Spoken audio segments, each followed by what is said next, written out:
Bismillahirrahmanirrahim. On avance encore plus dans la cardiologie.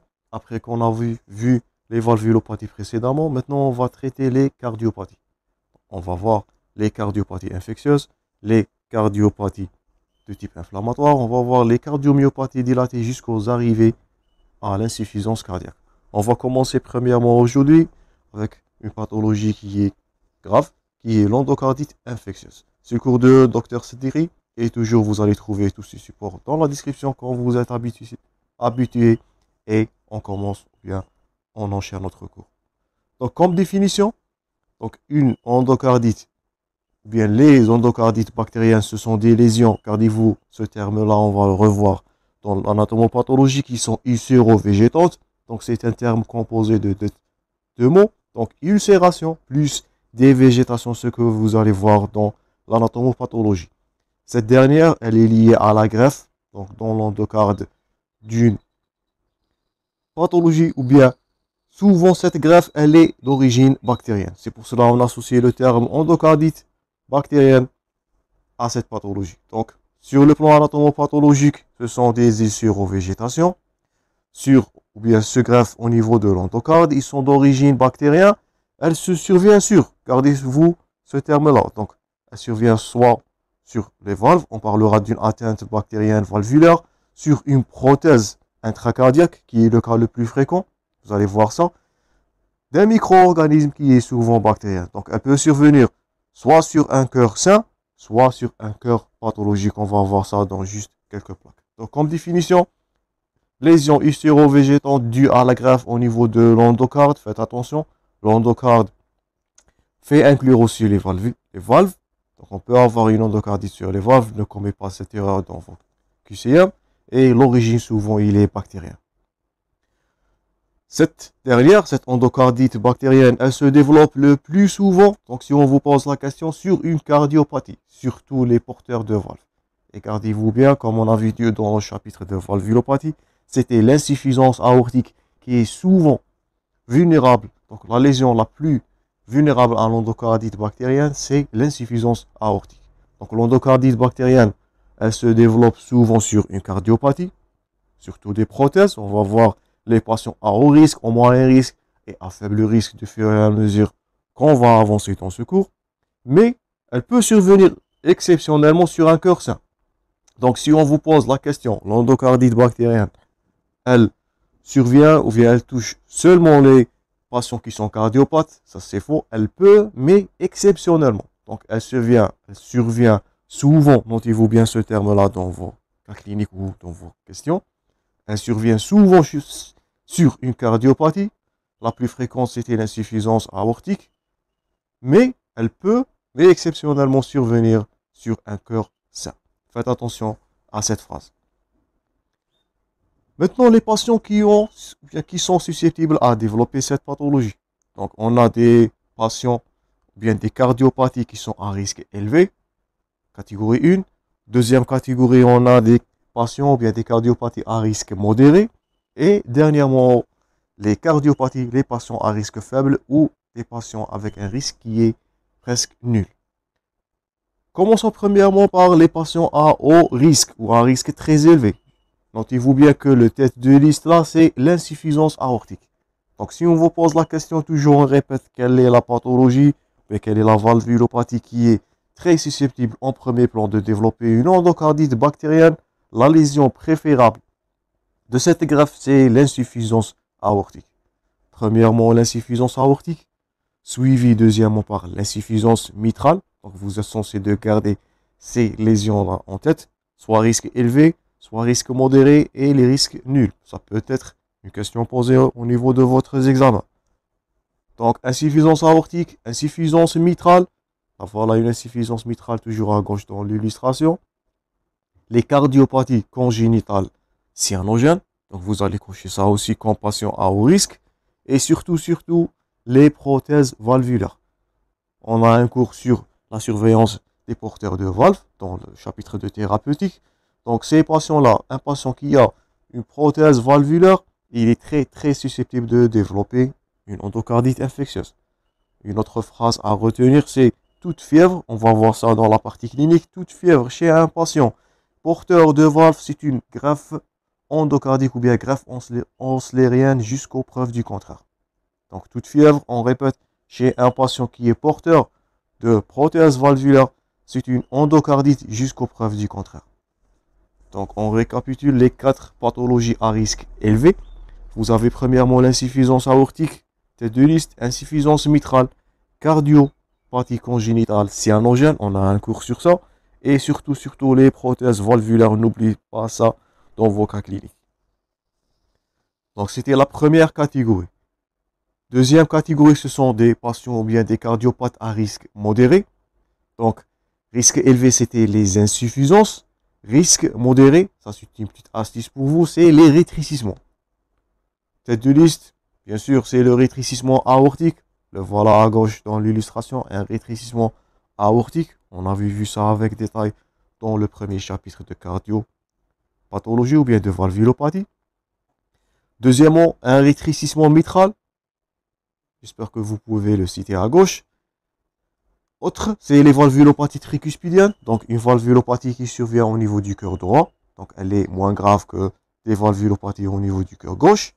Et aussi, toujours dans le cœur droit, donc là voilà, une valvulopathie tricuspidienne. Donc, valve tricuspide qui est pathologique. Et la sténose pulmonaire. Et on a un cours sur ça, sur l'HTAP, l'hypertension artérielle pulmonaire.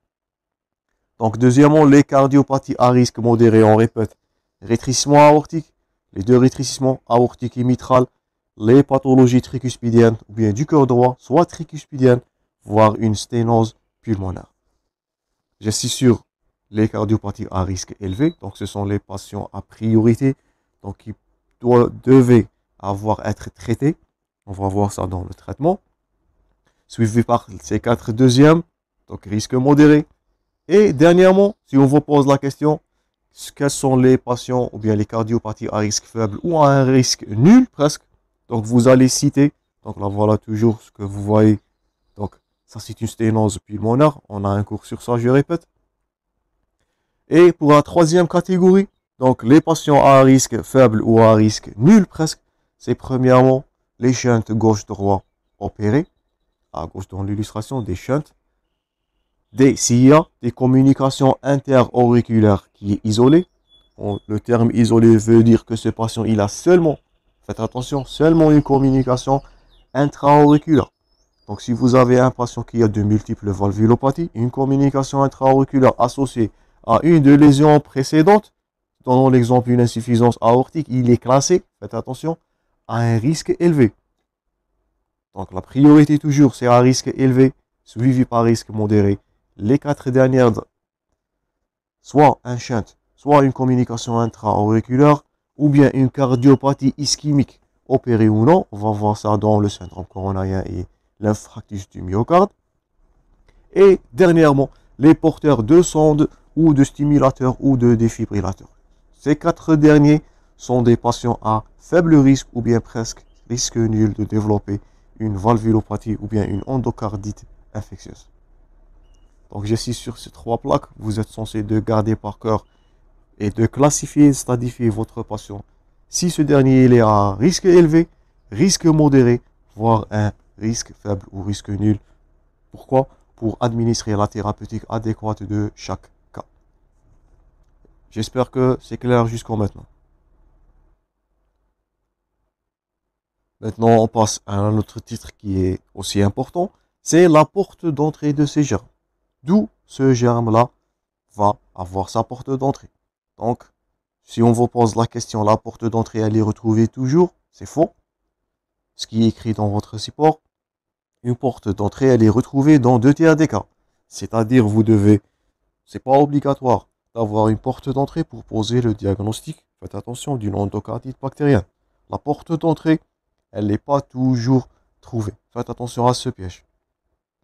Et ces derniers, si elles existent, ces portes d'entrée, ils sont par ordre de fréquence. Les premières que vous êtes censé de savoir, c'est les portes d'entrée dentaire. Surtout, c'est le cas du premier germe qui est le streptocoque. Les 2 germes impliqués, ou bien incriminés dans l'endocardite bactérienne, les 2 majeurs, c'est le streptocoque et le staphylocoque en cas d'une porte d'entrée, ce qui est illustré deuxièmement dans le deuxième tiré, porte d'entrée qui est nosocomiale. Donc, premier cas, pour le streptocoque. Les portes d'entrée sont dentaires, quels que soient les soins dentaires. On va voir ça dans les prophylaxies, premièrement. Deuxième ordre de fréquence, c'est les portes d'entrée digestives. Troisièmement, portes d'entrée cutanées. Ça nous fait rappel à l'infectiologie. On avait vu les lésions cutanées, les résipels. Les portes d'entrée urinaires. Et dernièrement, qui est moins fréquente, c'est les portes d'entrée orales. Donc ça, c'est pour le premier germe qui est le streptocoque. Donc on répète par ordre de fréquence, c'est premièrement dentaire, digestive, cutanée, urinaire et orale. Et gardez-vous en tête surtout les portes d'entrée dentaires et des soins dentaires chez un patient qui est déjà connu valvulopathie. Il s'agit des mesures de prophylaxie qu'on va traiter dans les plaques suivantes. Pour le deuxième cas, pour le germe qui est le staphylocoque doré, toujours ça nous fait rappel aux infections nosocomiales en infectiologie, c'est cette porte d'entrée, elle est souvent, bien presque toujours, c'est un cathéter vasculaire et qui est en train de s'augmenter. On avait parlé de ça dans les infections nosocomiales. Leur taux ou bien leur incidence est toujours d'augmenter. C'est pour cela la prophylaxie. Donc en gérant ou bien en manipulant ces cathéters, ça peut être dangereux et faire transmettre le staphylocoque doré ou bien même le streptocoque.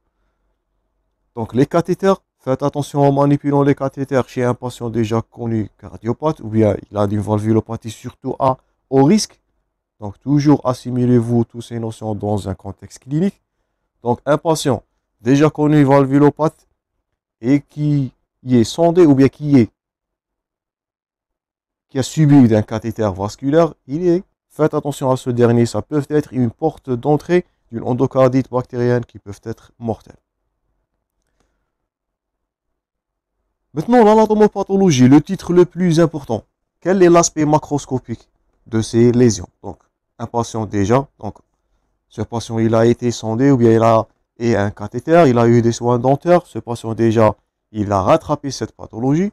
Les lésions élémentaires que vous allez retrouver au niveau toujours de l'endocarde, maintenant on va détailler le terme, ce sont des lésions, comme on avait dit au début de ce cours, ulcéro-végétantes. Donc on a des végétations, ce que vous voyez à gauche dans l'illustration, la voilà des végétations, et les voilà des végétations qui sont visualisées donc dans l'échographie ou bien l'échodoppler qui est l'examen de choix. On va voir ça dans la partie clinique et paraclinique. Donc, les végétations, premièrement, et vous allez noter des ulcérations. Donc, si on vous pose la question, quelles sont les lésions anatomopathologiques à rechercher ou bien que vous allez retrouver si le patient il a rattrapé une endocardite bactérienne, vous allez citer premièrement les végétations, donc surtout en échographie, et vous allez noter des ulcérations sur un examen anatomopathologique. Ces végétations, elles représentent le premier processus qui est le processus constrictif. Donc on a deux processus sur le plan anatomopathologique. Un processus constrictif, premièrement, et un processus destructif. Processus constrictif, c'est les végétations qui vont poser cette constriction.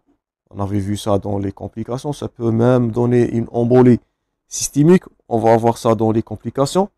Souvent, ces végétations, elles sont constituées d'un amas qui est fibrinoplaquettaire, au sein desquels on va retrouver quoi? Dans ces végétations, on va retrouver des colonies microbiennes et des cellules inflammatoires. Donc, ces végétations-là, ils vont former cette végétation. Elle a trois composantes si on vous pose la question. Donc, une composante fibrinoplaquettaire, la fibrine associée avec les plaquettes.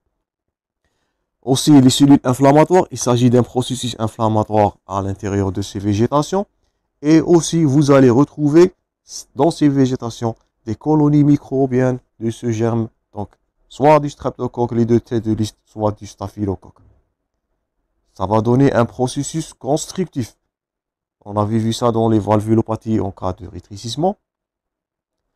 Et le deuxième processus qui est un processus destructif, ce germe malheureusement il va éroser, il va détruire l'endocarde. Ce que vous voyez là, des lésions destructives, ou bien on dit qu'il s'agit des ulcérations sur l'endocarde et vous avez deux processus constrictifs par vos végétations et un processus destructif par les lésions ou bien les ulcérations, et on dit qu'il s'agit d'une lésion ulcéro-végétante qui est en faveur d'une endocardite bactérienne. Avant de conclure cette partie, on va voir l'aspect microbiologique, donc les germes impliqués. Donc ce sont premièrement, comme on avait dit au début de ce cours, premièrement le streptocoque, donc le cocci gram-positif en chaînette, donc surtout à une porte d'entrée, je répète, qui est dentaire. Le deuxième germe, faites attention, méfiez-vous de ce dernier, mais ce deuxième, c'est le staphylocoque doré.